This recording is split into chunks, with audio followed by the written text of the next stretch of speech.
नमस्कार, महाराष्ट्र T24 मध्ये मी मनीष टेंबरे आपण सर्वांचं स्वागत करतो। चला बघूया देश विदेशातील ठळक बातम्या। महाराष्ट्र विधानसभा निवडणूक 2024 चे मतदान संपल्यानंतर काँग्रेस सावधपणे पुढे जात आहे। मतदानानंतर एक्झिट पोल पाहता काँग्रेसने आपला विजयी उमेदवार निश्चित करण्यासाठी प्रयत्न सुरू केला आहे। या अंतर्गत पक्षाच्या नेत्यांनी एअरलिफ्ट करण्याची रणनीती आखली आहे। त्याची जबाबदारी काँग्रेसचे विरोधी पक्षनेते विजय वडेट्टीवार यांच्यावर सोपवली आहे। मतदानानंतर आलेल्या एक्झिट पोल मध्ये स्पर्धा दिसत असून दोन्हीपैकी कोणतीही युती जिंकू शकते। आपले अंदाज आपले एक्झिट पोल लक्षात घेऊन काँग्रेसने तयारी सुरू केली आहे। विधानसभा निवडणुकीच्या वेळी महाविकास आघाडीला विशेषतः काँग्रेसला विदर्भातील निकालांकडून मोठ्या अपेक्षा आहेत। विदर्भात काँग्रेस आणि मित्रपक्षांनी 7 जागा जिंकल्या होत्या। लोकसभेच्या अनुषंगाने विधानसभा निवडणुकीतही तसेच निकाल लागतील अशी काँग्रेसची अपेक्षा आहे। उल्हासनगरात एका 3 वर्षीय चिमुकलीचा अर्धवट जळलेला अवस्थेतील मृतदेह सापडल्याने एकच खळबळ उडाली आहे। हिल लाईन पोलीस स्टेशनच्या मागील प्रेमनगर टेकडी परिसरात हा मृतदेह सापडला आहे। या घटनेनंतर परिसरातून आरोपीचा शोध घेऊन त्याला फाशी देण्याची मागणी करत स्थानिकांनी हिल लाईन पोलीस ठाण्यात बाहेर गोंधळ घातला। गेल्या अनेक महिन्यापासून बच्चन कुटुंबियांमध्ये सर्व काही अलबेल नसल्याची चर्चा होत आहे।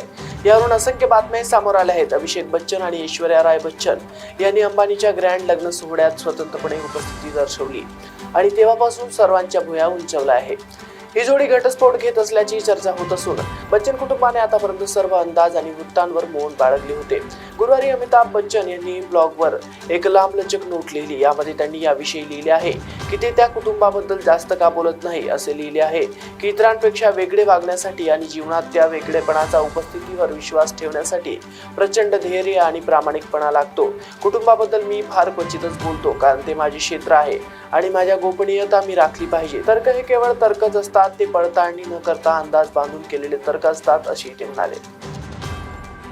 अंबरनाथ मधून एक संतापजनक घटना समोर आली आहे। नवजात बाळाला इमारतीच्या उंचीवरून फेकून दिल्याची घटना घडली आहे। यामध्ये बाळाचा दुर्दैवी मृत्यू झालाय। या घटनेत परिसरातील सारेच नागरिक हादरले आहेत। तर या प्रकरणी पोलिसांनी बाळाची आई आणि आजीला ताब्यात घेतलंय। कॅनडामधील खलिस्तानवादी नेता हरदीप सिंह निज्जर याच्या हत्येच्या कटाची पंतप्रधान नरेंद्र मोदी यांना माहिती होती असा दावा करणारे कॅनडाच्या प्रसार माध्यमातील वृत्त म्हणजे निव्वळ चिखलफेक आहे असा हल्लाबोल भारताने बुधवारी केला। अशा प्रकारच्या प्रतिमाहांच्या मोहिमेमुळे 2 देशातील आधीच ताणलेले संबंध अधिकच दुरावतील असा इशाराही जयस्वाल यांनी दिलाय। गुगल कंपनीने गेल्या दशकात अनुचित व्यापार प्रथेचा अवलंब करत सर्च इंजिन क्षेत्रात एकाधिकारशाही राखल्याचे नुकतेच न्यायालयाने नमूद केले होते। या पार्श्वभूमीवर सर्च इंजिनच्या माध्यमातून स्पर्धा दडपून गुगलला मुक्तेदारी कायम ठेवण्यासाठी रोखण्यासाठी गुगलचे विभाजन करावे असा आग्रह अमेरिकी नियंत्रकांनी संघीय न्यायाधीशाकडे केला आहे। नेरळमध्ये खांडा येथे टी-वाले हॉटेल येथे असलेल्या शीतपेय हातगाडीचा शॉक लागून एका 6 वर्षीय चिमुकलीचा मृत्यू झाल्याची घटना घडली आहे। मृत्यू झालेल्या चिमुकलीचे नाव रईमेन रफिक खान असे आहे। या घटनेस हॉटेल चालक आणि शीतपेय हातगाडी मालक यांचा निष्काळजीपणा कारणीभूत ठरला आहे असा प्रश्न स्थानिय नागरिकांकडून उपस्थित केला जात आहे। या दुर्दैवी घटनेमुळे नेरळ परिसरात हळहळ व्यक्त केली जात आहे। या प्रकरणी नेरळ पोलीस ठाण्यात गुन्हा दाखल करण्यात आला आहे। महाराष्ट्र विधानसभा निवडणुकीसाठी 20 नोव्हेंबर 2024 रोजी मतदान प्रक्रिया पार पडली आहे। या निवडणुकीत महाविकास आघाडी, महायुती, तिसरी आघाडी, MIM, वंचित बहुजन आघाडी, बहुजन विकास आघाडी, महाराष्ट्र नवनिर्माण सेना असे अनेक पक्ष आणि आघाड्या मैदानात उतरल्या होत्या। त्यामध्ये या निवडणुकीत अनेक मतदारसंघात मतविभाजन होण्याची शक्यता आहे। दरम्यान या निवडणुकीत कोणाला यश मिळू शकतं याबाबत टुडे चाणक्यच्या एक्झिट पोल समोर आलाय। राज्यातील यंदाच्या सार्वत्रिक विधानसभा निवडणुकीत मतदानाची टक्केवारी वाढल्याचे दिसून आले। गेल्या 30 वर्षातील निवडणुकांचा आढावा घेतल्यास यंदा सर्वाधिक मतदान झाल्याची माहिती आहे। सन 2019 सालच्या विधानसभा निवडणुकीत राज्यात तब्बल 61.16% मतदान झाले होते। मात्र यंदा राज्यात सायंकाळी 6 वाजेपर्यंत 65% आसपास मतदान झाले।